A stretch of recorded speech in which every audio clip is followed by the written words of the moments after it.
देखिए, हिमाचल प्रदेश में हालात बहुत ख़राब हैं। जब से सुखविंदर सुक्खू की सरकार बनी है, तब से भारी आर्थिक संकट जो है हिमाचल प्रदेश पे आ गया है और हिमाचल प्रदेश के कर्मचारी पेंशन को समय पर जो है सैलरी भी नहीं मिल रही है, पेंशन भी नहीं मिल रही है। और आप इस बात को देखो कि मेडिकल रिवर्समेंट का जो पैसा है 2 सालों में नहीं मिला है। और हिमाचल प्रदेश के अंदर पहली बार ऐसा हुआ है और कि भाई 9,09,000 जो है पेंशनर बिना इलाज के मर गए।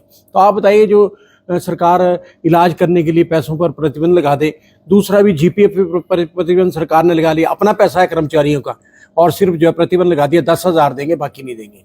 तो आप बताओ क्या हालत इस सरकार सुकून प्रदेश की कर दी है। और ये तो इतिहास है हिमाचल प्रदेश का कि कर्मचारी पेंशन और युवा बेरोजगारों से जो सरकार लड़ेगी, उनको उनके जो अखराजात है वो नहीं देगी, तो वो सरकार चले जाएगी, वो ज़्यादा देर तक रहती नहीं है। और हिमाचल प्रदेश के अंदर तो आप आज देखिए कि हालात बड़े ख़राब हैं, बहुत ख़राब हालात है आज। और मैं आपसे ये कहना चाह रहा हूँ, अभी आपने देखा होगा कि सोलन कुनिहार में आप देखिए कि जगत सिंह नेगी और जो है क्या कहते हैं आप संजय अवस्थी जो एमएलए हैं, लोगों ने भगा दिए, भाग गए वहाँ से, लोगों ने भगा दिया। और आप देखिए पहली बार ऐसा हुआ कि मंत्री भाग गया, पुलिस भाग गई, एमएलए भाग गया।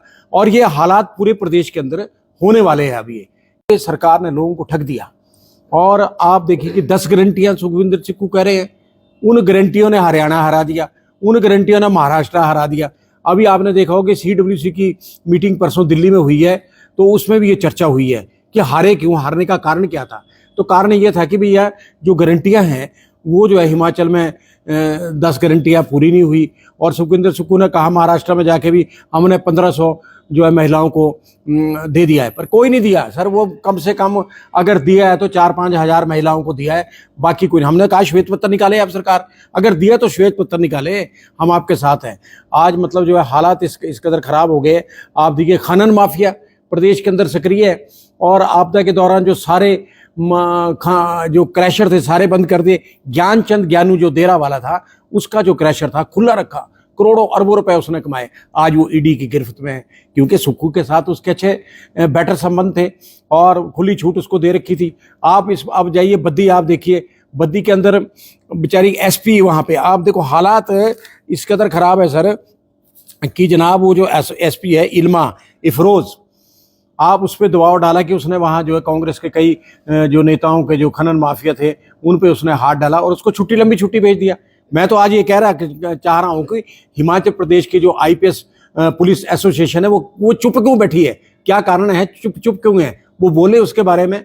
और दूसरा है कि लूट मची है प्रदेश के अंदर। पहली बात तो ये है, मैं तो ये चाह रहा हूँ सुखविंदर सुक्खू से कि आप ये बताइए 2 साल का आप जश्न मनाने जा रहे हैं बिलासपुर 11 तारीख को, क्या जश्न है वो, कौन सा जश्न है, किस बात के लिए जश्न है वो। ना आपने कर्मचारियों को दिया, पेंशनों को ना दिया, कुछ भी नहीं दिया आपने। आप ये कहते थे भी पहली कैबिनेट मीटिंग में 1 लाख जो रोजगार है वो देंगे, 2 साल आज हो गए, 2 लाख रोजगार चाहिए थे। आपके इन चैनलों के माध्यम से कि सरकार बिल्कुल फेल हो चुकी है और सुक्खू का जो है स्तर गिर चुका है। और कांग्रेस हाईकमान भी आज सोचने पे विचार कर रहा है कि इसको हटा दिया जाए तो बेटर है, क्योंकि हमारी तो 2 स्टेटें हार गई, हरियाणा और महाराष्ट्र, इसकी नाकामियों की वजह से। 6 MLA कांग्रेस के छोड़ के चले गए, 3 इंडिपेंडेंट छोड़ के चले। वो क्यों छोड़ा उन्होंने, सुखविंदर सुक्खू को क्यों इसलिए छोड़ा सर, उनको पता था कि इसके साथ चलेंगे तो हमारा गुजारा होने वाला नहीं है और विकास कार्य ठप है। 10 गारंटियां ये दे नहीं पाएगा, अपनी मनमर्जी करता है, अपनी मनमर्जी से सरकार चला रहा है। तो इसलिए आप इस बात देखो, अभी 9 MLA जो मेरी सूचना है, 9 अगर सुक्खू को नहीं हटाएंगे तो 9 MLA और छोड़ के चले जाएंगे। आप देखिए दूसरी बात यह कि 6 CPS बनाए, क्या जरूरत थी CPS बनाने की, सिर्फ कुर्सी अपने सुक्खू की अपनी कुर्सी सलामत रहे और 6 CPS बना दिए और करोड़ों रुपए का सरकार को लॉस हो गया। और सर आप बताइए कि सुप्रीम कोर्ट, हाई कोर्ट में लगभग 10 करोड़ रुपए तो इनके ऊपर खर्च हो रहा है, तो इनके लिए खर्च हो रहा। दूसरा आप ये देखो कि मतलब जो है कोऑर्डिनेटर बनाए जा रहे हैं। अब कोऑर्डिनेटर की बात आ गई है, 60,000 उनकी तनख्वाह होगी और इनको पैसा है, कर्मचारी और पेंशन को पैसा देने के लिए है नहीं।